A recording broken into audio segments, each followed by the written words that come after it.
এই দাঁড়া, দাঁড়া বলছি, দাঁড়া। আরো জোরে দৌড়াও সোনারা, জোরে।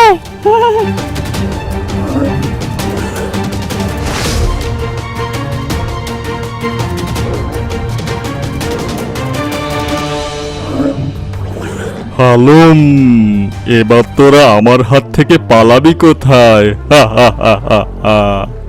আমি বেঁচে থাকতে আমার বাচ্চাদের আমি কিছু হতে দেব না। এভাবে আর কতক্ষণ হাঁটবো? আমি তো আর হাঁটতে পারছি না, আমার পা খুব যন্ত্রণা করছে।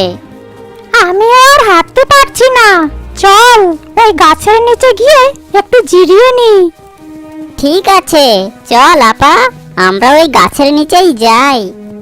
এই বলে তারা দুজন গাছের নিচে গিয়ে বসলো, আর ক্লান্ত হওয়ার কারণে তারা সেখানেই ঘুমিয়ে পড়ল।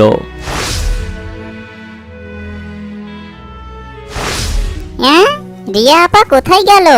আপা তো এদিকটাও নেই, গেল কোথায়? ভাই শাকির, এদিকে দেখ। কি? দেখ কত বড় একটা ফল পারলাম। ওমা, এত বড় ফল! হ্যাঁ চল, এটা আমরা দুজন এখন ভাগ করে খাই।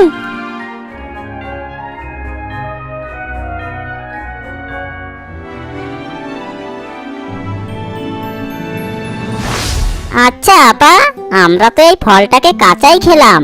বাঘ যদি আমাদেরকে ধরতে পারে তাহলে কি এভাবে কাঁচাই চিবিয়ে খাবে? এসব কথা বলিস না ভাই, তুই ছাড়া আমার আর কেউই নেই। আচ্ছা ঠিক আছে, এখন আমি যাচ্ছি। কোথায় যাচ্ছিস? পানি খেতে যাচ্ছি, আর কোথায় যাব আমি?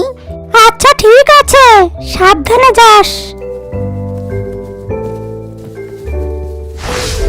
এই বলে শাকির পানি খাওয়ার জন্য নদীর পাড়ে গেল আর পানি পান করলো।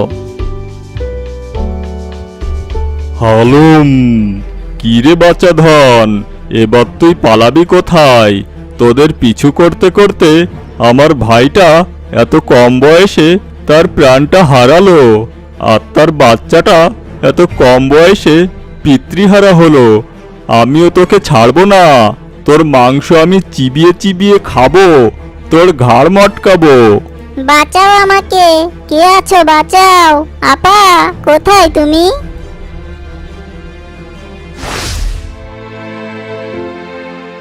অনেকক্ষণ তো হয়ে গেল, শাকির তো এখনো এলো না। খুব চিন্তা হচ্ছে, এক কাজ করি, আমি নিজে গিয়েই নদীর পাড়ে দেখে আসি শাকির এখনো আসছে না কেন। এই বলে রিয়া নদীর পাড়ে গেল। এ কি, শাকির তো এখানে নেই, সে গেল কোথায়?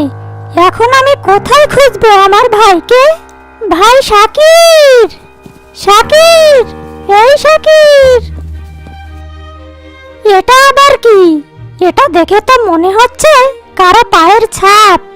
এক কাজ করি, এই পায়ের ছাপ অনুসরণ করতে করতে যাই, যদি শাকিরকে পেয়ে যাই তাহলে তো খুব ভালোই হবে।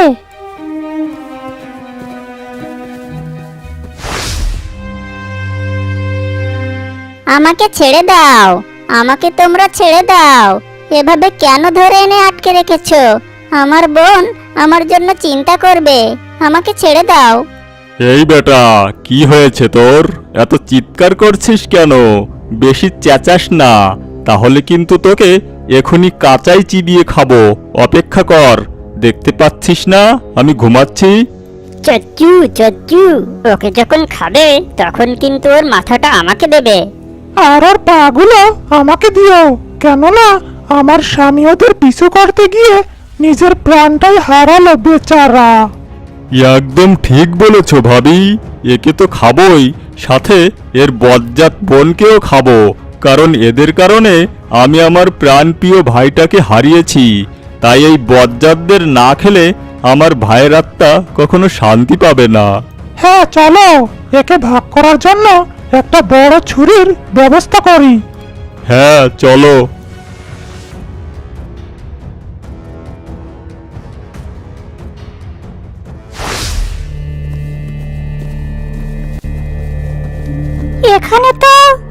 পায়ের ছাপ দেখতে পাচ্ছি না। এখন আমি কোথায় খুঁজবো শাকিরকে? ওদিক থেকে কারো পায়ের আওয়াজ শোনা যাচ্ছে।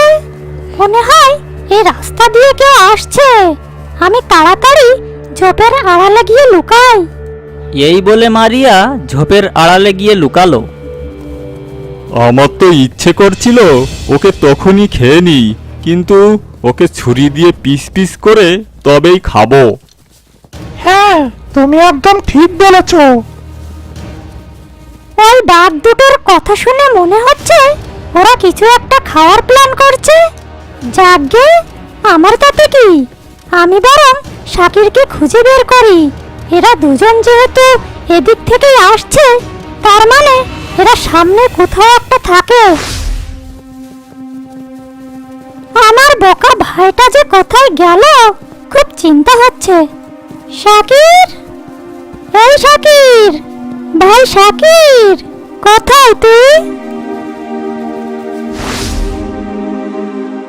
হুম, এই যে বাচ্চানা, তুমি শুনছো? তুমি আমাকে দয়া করে ছেড়ে দাও না। তোমাকে দেখে তো মনে হচ্ছে তুমি অনেক ভালো। আমাকে যেতে দাও না প্লিজ। তুই কি আমাকে বোকাবাক পেয়েছিস? আমি তোকে ছেড়ে দিই আর আমার মা চাচ্চু এসে আমাকে মারুক, তাই না? তুই তো এটাই চাস। আরে না, তুমি যে আমায় ছেড়ে দেবে সেটা তারা জানলে তবেই তো তোমাকে মারবে নাকি? তুমি যে আমাকে ছাড়বে সেটা তারা জানবেই বা কিভাবে বলো? না জেনে থাকবে বুঝি? আমায় তো এখানে রেখে গেল তোকে পাহারা দেওয়ার জন্য। তুই পালিয়ে গেলে আমায় কি আস্ত রাখবে? না, এই ব্যাটার মন তো কোনোভাবেই গলানো যাচ্ছে না। কোনো একটা বুদ্ধি খাটিয়ে আমাকে এই খাঁচা থেকে বের হতেই হবে। শাকির, শাকির, ভাই কোথায় তুই? শাকির, শাকির, এই শাকির, ভাই শাকির। হ্যাঁ, এই গলার স্বর শুনে তো মনে হচ্ছে এটা আমার রিয়া আপুর গলা। না, আমাকে এখনই একটা বুদ্ধি বের করতেই হবে। এই যে বাচ্চানা, তুমি কি শুনছো? এই বুঝি আমার বোন আমায় ডাকছে। তুমি কি শুনতে পাচ্ছ? শুনতে পাবো না কেন? আমি কি বয়রা নাকি? তোর বোন তোকে ডাকছে, তাতে আমার কি? তুমি যাও, গিয়ে আমার বোনকে এখানে নিয়ে এসো। তোমার মার চাচ্চু এসে যখন আমাদের দুজনকে খাঁচায় দেখতে পাবে, দেখবে তারা অনেক খুশি হবে। এই ছাগল বেটা তো কথাটা মন্দ বলেনি। মা তো সব সময় বলে আমি নাকি বোকা টাইপের, অকর্মার ঢেকি, কিছুই পারি না। এই দুই ছাগলকে খাঁচায় বন্দি অবস্থায় দেখলে মা এসে অনেক খুশি হবে, আমায় আর অকর্মার ঢেকি বলবে না। এই যে বাচ্চানা, কি হলো তোমার? তুমি যে এখনো চুপচাপই আছো। না, ভেবে দেখলাম কথাটা তুমি মন্দ বলনি। যাই, তোমার বোনকে এগিয়ে নিয়ে আসি। দেখো, সাবধান, পালানোর চেষ্টা করো না আবার, তাহলে তার ফল কিন্তু ভীষণই খারাপ হবে। ঠিক আছে, আমি এখান থেকে কোথাও যাব না। এই যে ভাবি, এভাবে হাঁটলে তো হবে না, একটু তাড়াতাড়ি পা চালাও। ওইদিকে তো আমাদের বাবুটা আমাদের জন্য অপেক্ষা করে বসে থাকবে। জলদি আমাদের একটা বড় ছুরি নিয়ে ফিরে আসতে হবে। কি রে বেটা মফিজ, চললি কোথায়? এত বড় ছুরি দিয়ে কি করবি শুনি? না মানে দত্ত মহাশয়, আর বলো না। ওই যে ছোট বাবুটা আছে না, আমার ভাবির, খুব বায়না ধরেছে যে সে একটা বড় তরমুজ কেটে ছোট ছোট করে খাবে।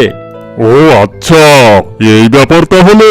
তা আমাকে তো দেখতেই হচ্ছে যে কত বড় তরমুজ, যা কাটার জন্য তোদের বড় ছুরির প্রয়োজন, আর তা খাওয়ার জন্য আমাকে বুঝি দাওয়াত দিবি না? আরে না দত্ত মহাশয়, আপনি এটা ভাবলেন কি করে যে আমরা আপনাকে ছাড়া এমন বড় তরমুজ নিজেরাই খাবো? দত্ত মহারাজ, আপনি আজ সন্ধ্যায় আমাদের ওখানে আসেন, আপনার দাওয়াত রইল। আচ্ছা দত্ত মহারাজ, এই কথাই রইল, আমরা এখন আসি। এই বলে বাঘ আর তার ভাবি সেখান থেকে চলে গেল।